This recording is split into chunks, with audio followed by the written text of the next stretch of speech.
bagaimana kabar hari ini anak-anak? Baik. Oke, kita sebelum mengawali pembelajaran, seperti biasa kita akan memulainya dengan doa yang akan dipimpin oleh ketua kelas kita, Mbak Bimba ya.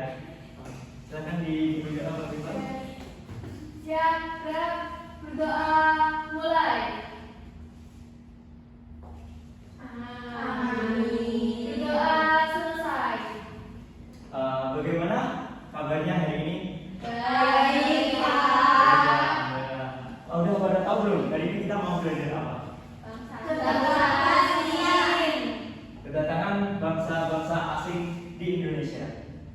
Nah, selanjutnya di sini ada tujuan pembelajaran. Bapak di sini akan membacakan tujuan pembelajarannya sedikit ya.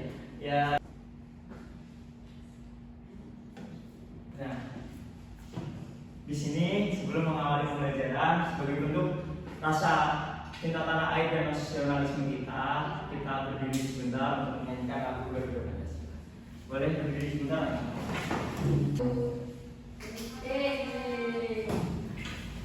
Oke, sebelumnya Bapak tadi lupa mengabsen siswa yang tidak hadir ya. Di sini udah hadir semua atau belum? Bapak hadir, Pak. Ya, Bapak satu dulu ya. Di mana? Saya ada nggak? Saya. Pak? Apa ya? Ya. Sakit. Sakit. Gak apa-apa. Kita doakan cepat sembuh. Amin. Kalau sakit, Jangan begitu, nggak baik. nggak boleh sudut. Udah kita. Nanti bisa kita. Untuk menikmati pembelajaran pada hari ini, Bapak punya video pendek tentang kenapa sih Indonesia dijajah negara Eropa.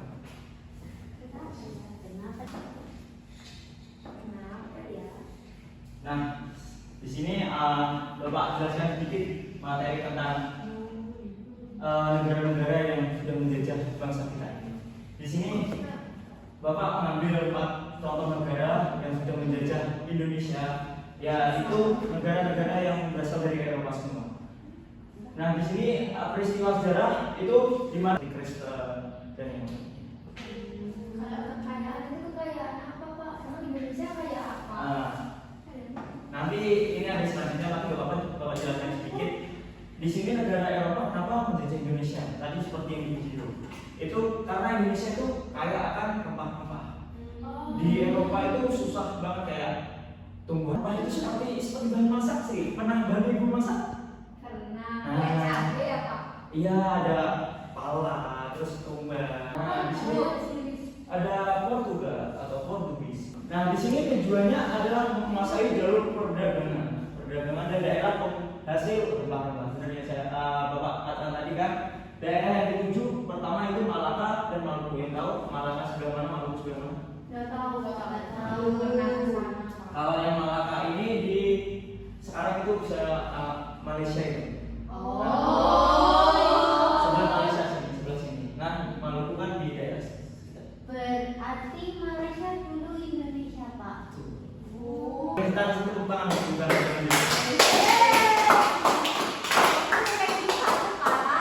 Nah,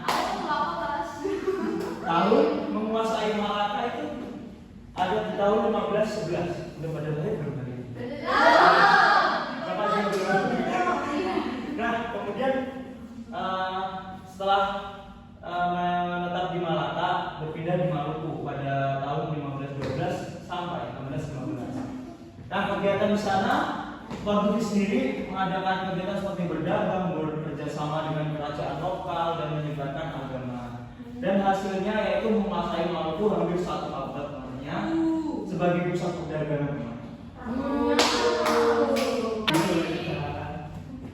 Nah, selanjutnya ada Spanish atau Spanyol. Nah, tujuan utama Spanyol datang ke Indonesia yaitu adalah mencari kekayaan. Untuk wilayah tujuan Indonesia yang dituju adalah Indonesia bagian timur, khususnya Tidore atau Kepulauan Maluku yang sudah cerita tadi ya. Di sini tuh banyak rempah-rempah. Nah, latar belakang Spanyol sendiri datang ke Indonesia yaitu tidak hanya berdagang rempah-rempah, tapi juga menyebarkan agama dan memperluas kekuasaan. Nah, untuk Spanyol sendiri datang yaitu setelah Portugis tadi. Nah, dampak yang didapat oleh Indonesia itu terjadi persaingan dengan kerajaan Ternate, yaitu sekutu Portugis, yaitu dulu musuh dari Portugis. Nah, dan kerjasama dengan kerajaan Tidore. Persaingan ini memicu konflik antar kerajaan-kerajaan yang ada di Maluku. Jadi kan dia itu di sini kesannya mengadu domba. Yang Indonesia yang dulunya itu sejahtera, adem, ayem, tentram. Ketika Spanyol datang mengadu domba kerajaan-kerajaan menjadi pecah dan menjadi peperangan.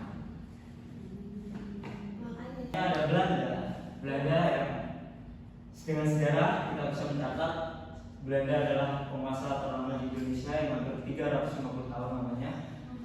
Ya, itu tujuan utamanya mencari dan menguasai daerah penghasil rempah-rempah. Dan tahun pertama mendarat di Banten dari sini ya, sebelah barat Jakarta.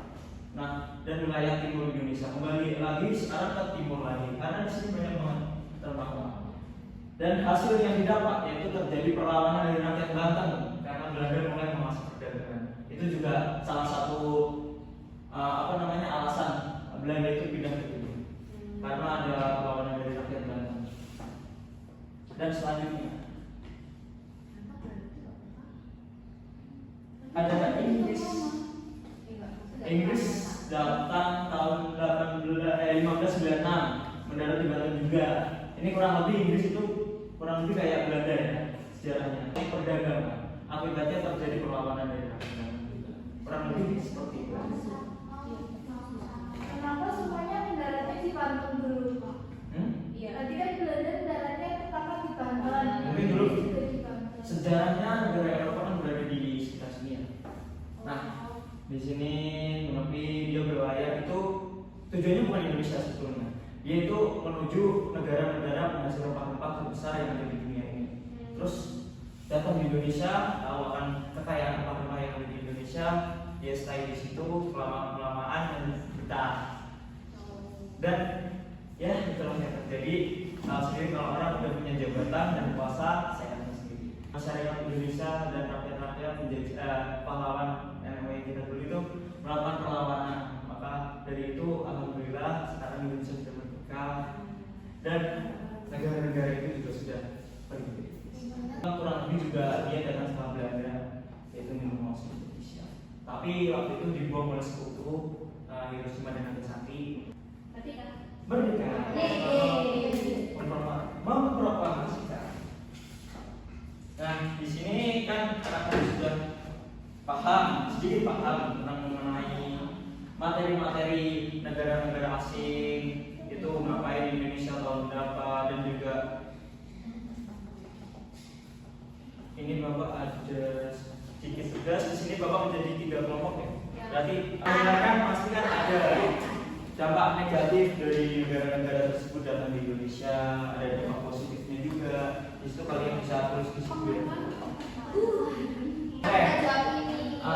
Waktu sudah habis di sini. Kalian sudah beres-beres belum ya?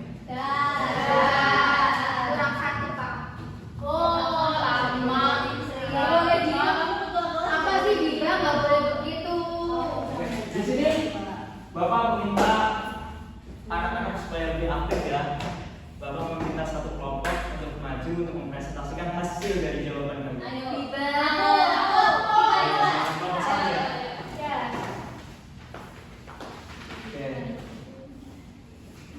Di sini bisa disimak dulu materinya dan mempresentasikan dan membacakan hasil. Pengaruh positif kedatangan Portugis ke Indonesia itu pengaruh positifnya ada memperkenalkan tanaman baru, teknologi perkapalan, dan arsitektur gereja. Terus pengaruh negatifnya monopoli perdagangan, eksploitasi sumber daya, perpecahan antar kerajaan, dan penjajahan, Pak. Oke. Dari jawaban teman-teman ada yang ditanyakan atau mau menambahkan? Tidak. Soalnya sepakat semua ya, setuju semua ya. Iya. Dari Intan dan juga ya. Iya.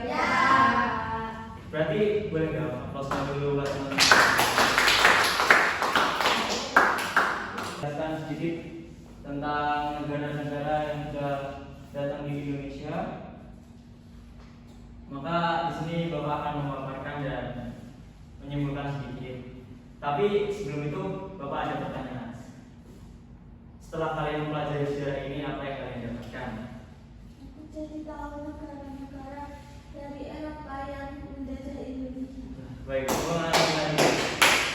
Nah, semua pelajaran sejarah itu salah satu rasa cinta tanah air dan juga nasionalisme kita juga contoh lah kayak bagaimana jasa pahlawan kita itu bagaimana, dan kita bisa jangan gimana ya, kita bisa mencontoh, bukan kita harus berantem dengan yang lain, tapi juga mencontoh untuk belajar dan mengingat jasa-jasa. Oke, bangsa-bangsa Eropa itu tadi penindasan dan penjajahan yang kemudian menimbulkan perlawanan dari rakyat Indonesia. Oke, sekian saja materi yang dapat Bapak sampaikan. Tak ada yang tanya? Baiklah. Aku udah mau habis juga ya teman-teman.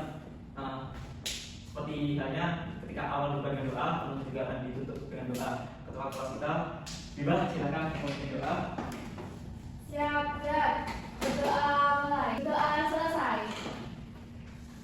Bapak tinggal dulu ya anak-anak. Nanti itu bisa dipelajari lagi di rumah untuk mengasah semangat kalian. Oke,